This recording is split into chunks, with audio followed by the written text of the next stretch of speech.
আমাদের দেশে একমাত্র ভরসা তারেক রহমান। পবিত্র ধর্মগ্রন্থগুলিকে যারা রাজনীতির হাতিয়ার করতে চায়, তারেক রহমানের নেতৃত্বে আমরা অসাম্প্রদায়িক বাংলাদেশ গড়ে তাদেরকে মোকাবেলা করব।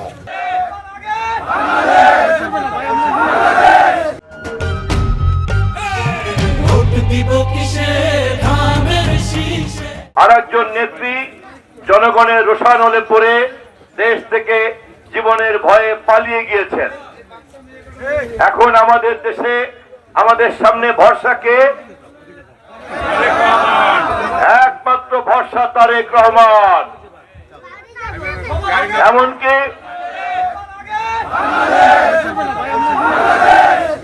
যারা বিএনপি করে না, যে দলই করুক, দল না করলেও তারা সবাই মানে এখন একমাত্র ভরসা।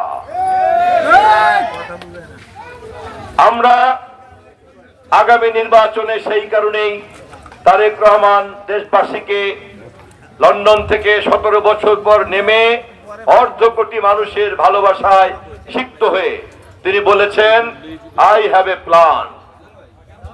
কি তার পরিকল্পনা? আমরা ইতিমধ্যেই তা জেনেছি। তার পরিকল্পনার মধ্যে অন্যতম গুরুত্বপূর্ণ পরিকল্পনা হচ্ছে ধর্মীয় সাম্প্রদায়িক সম্প্রীতিকে বজায় রাখতে হবে। তিনি বলেছেন, ধর্ম যার যার, রাষ্ট্র সবার।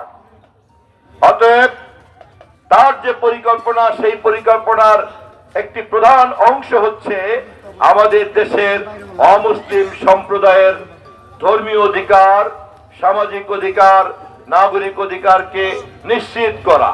আমার কি ভোট চাইতে হবে? ভোট চাওয়া লাগবে না। আচ্ছা আচ্ছা, ও আমার পক্ষে আপনারা ভোট চাবেন।